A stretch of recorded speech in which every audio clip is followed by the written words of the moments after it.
parents and grandparents, those who have served us, and those who continue to sacrifice for us on the front lines of the healthcare system first. Now, at the same time, we need to step up efforts to increase vaccinations of racial and ethnic communities that have suffered disproportionately. Health equity is a cornerstone of all of our work, and we'll be talking more about progress there in upcoming briefings.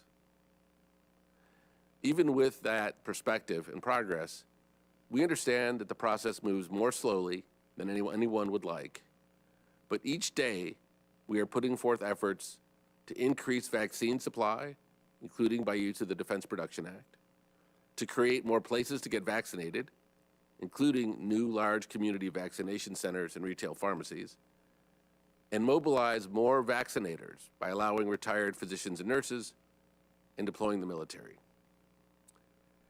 This is a national emergency, and the approach we are taking reflects this. We are putting every resource and tool that the federal government has into this battle, and we're taking a whole of government, indeed a whole of country approach. As soon as the Congress puts the American Rescue Plan on the President's desk, we will be able to further increase this effort. We understand this is a long journey, but thanks to the sacrifice of so many of you and the step-by-step plan we are executing, for many of our most vulnerable Americans, the risk of death is being reduced, and we are committed to leaving no stone unturned. With that, I'll turn it over to Dr. Walensky for a State of the Pandemic update, and Dr. Fauci for the latest in science before we answer your questions. Dr. Walensky. Thank you so much, Andy. I'm so glad to be back and joining you today.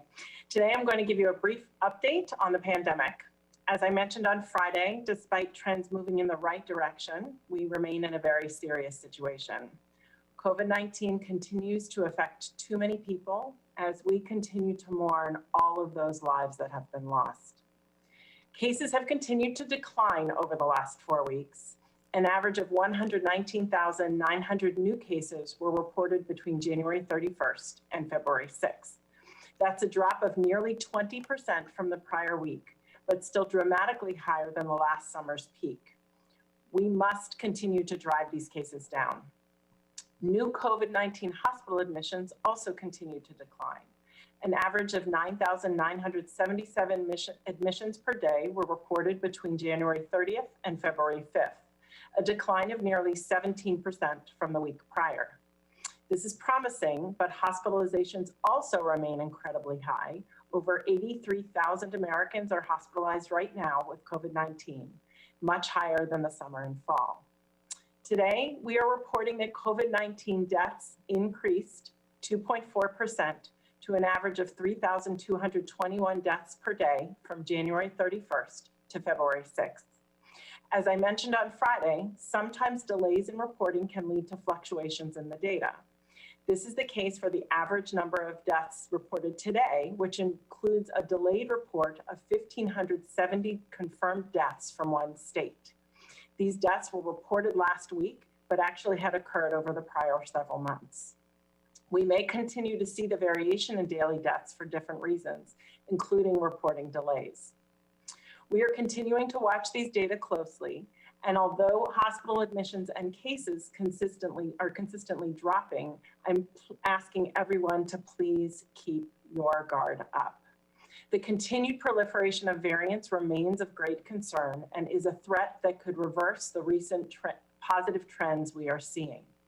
As of February 7th, 699 variant cases have been confirmed across 34 states, with 690 of these cases being the B.1.1.7 variant, the variant first reported in the UK. Please continue to wear a mask and stay 6 feet apart from people you don't live with. Avoid travels, crowds, and poorly ventilated spaces, and get vaccinated when it's available to you. I recognize that the pandemic has taken an enormous toll on all of us, but if we all work together and take these prevention steps, we can finally turn the tide. Thank you. I look forward to your questions, and I will now turn things over to Dr. Fauci. Dr. Fauci? Thank you very much, Dr. Walensky. I'd like to address briefly 2 issues that have come up for discussion over the last several days. And one is the question of, given the fact that there is a greater demand than there is supply, should we be putting all of our effort into getting the first dose into people with less emphasis on the second dose? Now, the reason for that I have explained in the past, because the science has shown in both of the vaccines that we have currently available, the Moderna and the Pfizer, the strong data indicates that a prime boost gives a maximum response of 94 to 95% efficacy. But the question has arisen, why not study in detail whether or not you can get away with a single dose? It is not an unreasonable thing to suggest a study. The only issue is that the practicality of that really makes that a situation that I don't think is able to be done, for the following reason. If you look at the number of people that would be required in a study to answer that question, again, 1 versus 2, with the currently available vaccines, the time it took to get information on the phase 3 and the number of people, that study, with all due respect, would take several months to get a meaningful answer. At that time, the amount of vaccine that would be available would almost be making that question somewhat of a moot point. So then let's ask ourselves the question is, what do we do know about 1 dose versus 2 dose? And the data, I think, are important to present. We know from the original studies that following a single dose of either the Moderna or the Pfizer, you had a response that gave you a neutralizing antibody above the threshold of protection. So it did give some degree of protection. And the question was, it was protection clearly against the wild type. However, the boost, either 21 or 28 days later, was 10-fold higher. So it went, for example, from 1 to 100 to well over 1 to 1,000 in the titer. The reason that's important, not only because of the height of the response and the potency of the response, but as you get to that level of antibody, you get a greater breadth of response. And by breadth of response, we mean it covers not only the wild type and currently circulating virus, but also the variants that we see circulating, particularly the 117 and the 351. So it's not just a matter of potency, it's a matter of the breadth of what you can cover. The other theoretical issue that could be problematic with regard to only a single dose, that if you get a suboptimal response, the way viruses respond to pressure, you could actually be inadvertently selecting for more mutants by a suboptimal response. So for that reason, we have continued to go by the fact that we feel the optimum approach would be to continue with getting as many people on their first dose as possible, but also making sure that people on time get their second dose. And finally, one thing I want to emphasize, as we know, and we've heard, and it's true, that the projection is that the 117 lineage would likely become dominant in the United States by the end of March. Please remember that the efficacy of the currently utilized vaccines, the 2 mRNA, are quite effective against the 117 lineage. So underscoring what Dr. Walensky just said, the 2 things that we can do is A, make sure we adhere to the public health measures that Dr. Walensky just mentioned, and B, get as many people vaccinated as quickly as we possibly can. That's the best defense against the evolution of variants. I'll stop there and back to you, Andy. Thank you, Doctor. All right, why don't we go to questions? All right, thank you guys. I'm not seeing any hands raised, but if you could raise your hand, we can go ahead and start Q&A.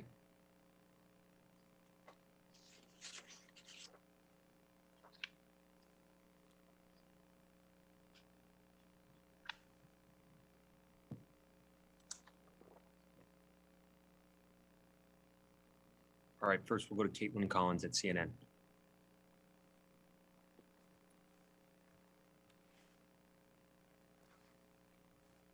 Hi. So I have 2 questions. One about the variants. I know that before we've gone over them and we've said that the latest numbers have been a couple hundred cases, but we also know that, we're pretty behind on sequencing and working to ramp that up. So what number do we think is actually out there, and how much higher do you think it could be than the numbers that we've actually identified positively so far? And then my second question is about a comment that Transportation Secretary Pete Buttigieg made, saying that they are considering requiring testing for domestic flights. What would the benefits of that be, given we know just how much transmission there is in the US right now and the data on how much it spreads on flights when everyone is wearing a mask, or the lack of, I guess? Would there be benefits to that actually happening? So maybe first, why don't I turn to Dr. Walensky to talk about our ongoing efforts at surveillance and increasing our knowledge, and maybe a little bit about what the current state of knowledge we think might be with regard to these variances. Doctor? Great, thank you. And thank you for the question. What I can say is we're learning more about the number of variants, and the number of variants that you're hearing increase is very much, at least in part, due to the fact that we're doing a lot more sequencing of these variants. So over the last 3 weeks or so, we've increased our sequencing about tenfold. So as we look more, we're certainly anticipate we might find more. Over the next several weeks, we are planning actually to not only have collaboration with the state labs from every state, so we can make sure we're sampling from every state, but also with collaborations from commercial labs as well as academic labs. So we anticipate that we're probably going to be sequencing up to 3 or 4-fold more than we're already sequencing. And I think once we have more sequencing that's happening, we'll have a better idea as to how many variants there are and what proportion are out there. Thank you. I'll take So how much higher? Oh, please go. So do we have a ballpark estimate of how much higher it is than what we actually know right now? Because I think the understanding is that it's a lot higher than what we know. Is that correct? I would be reluctant to give you an estimate right now based on our current data, but I'd be happy to get back with you on that one. Let me take your second question. I haven't heard Secretary Buttigieg's comment. What I would say, and Dr. Walensky may want to comment, is that with regard to domestic travel, I think in the words of Dr. Walensky and the CDC, now is not the time to be traveling, if at all possible. And so, Dr. Walensky, do you want to say a word about traveling and safety measures with regard to travel? Yeah, what I would add is the more screening that we're doing in places where people are gathering, I think the more asymptomatic disease we will be detecting. And certainly there's a lot of, there's more gathering that happens in airports. And so to the extent that we have available tests to be able to do testing, first and foremost, I would really encourage people to not travel. But if we are traveling, this would be yet another mitigation measure to try and decrease the spread. Thank you. Let's go to the next question. Next, we'll go to Brian Cameron, Bulwark.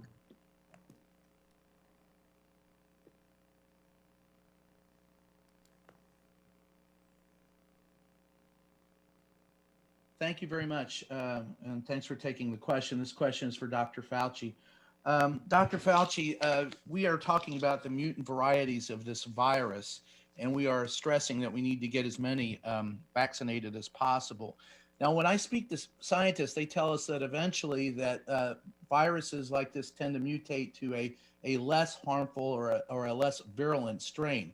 Is there any data or scientific concerns that this particular virus is mutating into a more virulent strain or a more dangerous strain, and that it is more dangerous as it mutates? And then I have a follow-up. Okay, well, the answer to your question is right now we certainly don't have any data to indicate that it is mutating into a less virulent strain. The initial data that came out from the UK about it having a degree of increased virulence, that is still, I think, something, I wouldn't say that's questionable, but I think that needs to be confirmed. But thus far, no evidence that it is less virulent. Sometimes when viruses mutate to spread more efficiently, they become less virulent, but we do not have any data to indicate that that is in fact happening with SARS-CoV-2.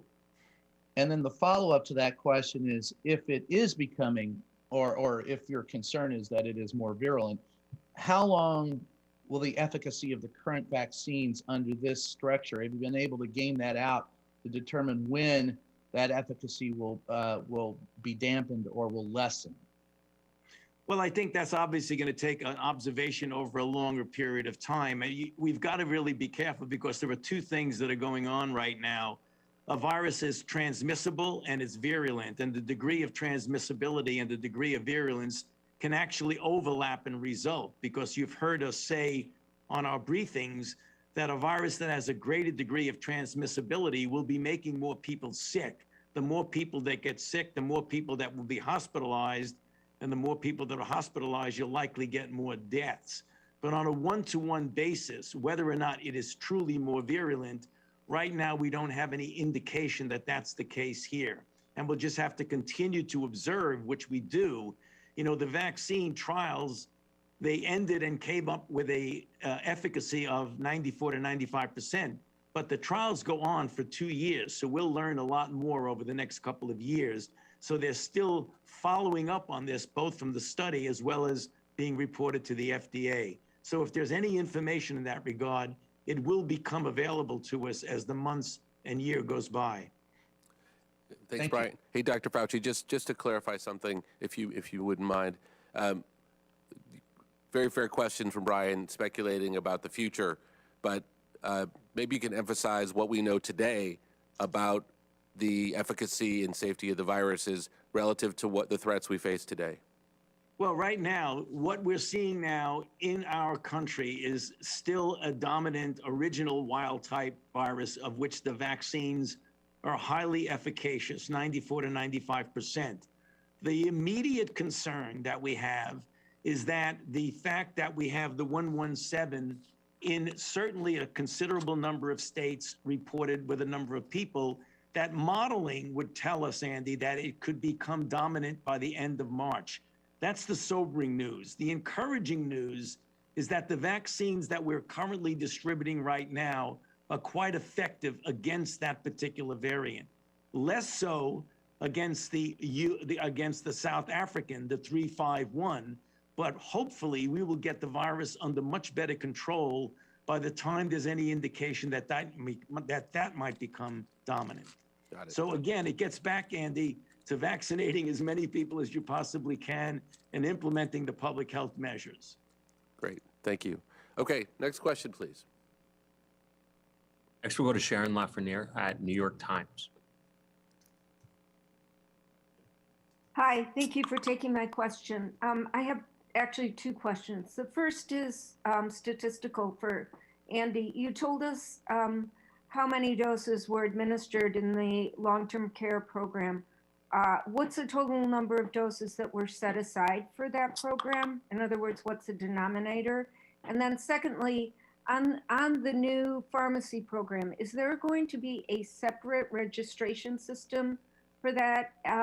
And if so, what does that mean for all the people who had already signed up at their local health departments and have been waiting in line? Do they start over? Is there going to be some kind of integration between these different systems now? Thank you for the question. I thought I was off the hook when you said it was statistical. I was quite confident it was going to go to one of the experts. Relative to the long-term care program, there are a lot of numbers moving around, and so I think it's important to emphasize what I talked about earlier, which is that we've administered 4.8 million doses to more than 3.7 million people. And what we don't have for you today is a breakdown of how many doses are first and second doses. Likewise, what percentage of the population in nursing homes or long-term care facilities are fully vaccinated. So I want to make sure I'm sticking as precisely as possible to what the CDC study said, and I would invite Dr. Walensky when I'm finished, if there are any additions or corrections to that, to add them. But it's important that I think things are phrased that way. We do know that for the centers that have vaccination clinics, the median number of people, and this was as of sometime in the end of January, the median number of residents that were vaccinated was 80%. So that gives you, I think, a decent approximation. In terms of pharmacies, many of the pharmacies do have their own registration systems in place. And so those are the registration systems that I think they will likely continue to use in the near term. I think your question about dealing with separate registration systems is a good one. For example, people may want to try to understand more about how they can find a place where they can get vaccinated, and I think particularly as there's more supply, that's going to be important. And I have nothing to announce today other than that we are looking very closely at that question and how we might be able to help people. Should we go to the next question? Should we go to Kristen Welker at NBC? Hi, everyone. Thank you. First question is, can you give us your assessment of some of the states that have begun to relax their protocols? For example, Iowa among those who has reversed some of the indoor requirements in terms of masking and public social distancing. And also, given that a number of schools all across the country are discussing how they are going to reopen, there is an urgency to that matter. I know that you said that the CDC's guidelines for school reopenings would be coming soon. When can people expect to see that? And have you gotten to a place where you can give us any indication about whether you think teachers should be vaccinated before schools reopen? Great. Well, I think both of those are probably going ahead for you, Dr. Walensky, but let's do them. First one is your comment on states or local jurisdictions that may be relaxing some of the public health standards that the CDC has been recommending. So maybe I'll just start and say, given that we're still at over 100,000 cases a day, I would discourage any such activity. And I would say that we are still in the first 100 days where we wanted certainly everybody masked for the first 100 days. I think we have yet to control this pandemic. We still have this emerging threat of variants, and I would just simply discourage any of those activities. We really need to keep all of the mitigation measures at play here if we're really going to get control of this pandemic. And in that regard, as we move towards and think about schools, what we know mostly about schools in terms of the data are that most infections come into the schools through the community. The data from schools suggests that there's very little transmission that is happening within the schools, especially when there's masking and distancing occurring. And that when there are transmissions in the schools, it is because they've been brought in from the community and because there are breaches in masking and distancing. So if we want to get our schools open and our schools open safely and well, the best way to do that is to decrease the community spread. So I would say we need to keep up our social distancing and our masking and all of our other mitigation measures. Our CDC guidance on school reopening will be coming in the days ahead. And I look forward to thinking through those with everybody. Great, thank you. Do we have a next question? Last question will go to Isaac Stanley Becker at Washington Post. Thanks for taking my question. It follows up on Kristen's first question.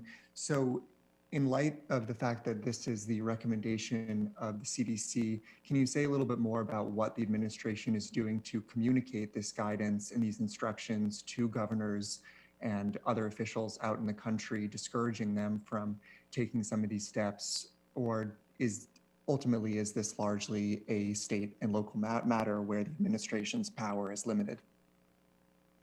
So I just wanted to confirm, not that the question was asked that long ago, but your question, you're talking about conversations with governors about steps that those that are taking steps to relax mitigation standards. Is that your question? That's right. Just if you could say a little bit more about what the administration is doing to provide counsel and instructions on issues like mask mandates, dining restrictions, to, especially in light of the spread of these variants? Well, all across government, we talk to the states incredibly frequently. So maybe we'll go around and see Dr. Walensky if there's anything you want to add to your previous answer. I will just say I think our stand on this is pretty well established. I attend a weekly governor's call at least, and I know that, and I've been in touch one-on-one with numerous governors already. So I'm doing my best, and I would happy to be doing more to encourage the states to decrease their community spread so that we can decrease the threat of these variants, decrease our hospitalizations, and get this pandemic under control. And the only thing I'll add to that is that, we understand the pressure the governors are under.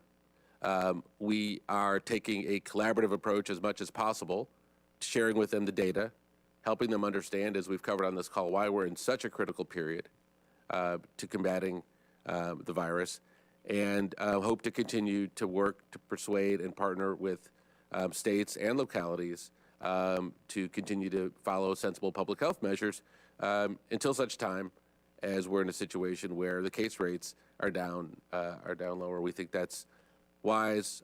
We think that the voice of the CDC is preeminent here. They look at all of the data. They're clear in communicating with the public, and we'll continue to have those conversations with the states.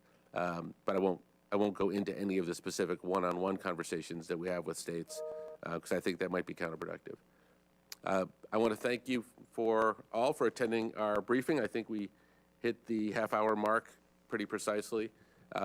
We look forward to a productive week collectively and to talking with you all again on Wednesday.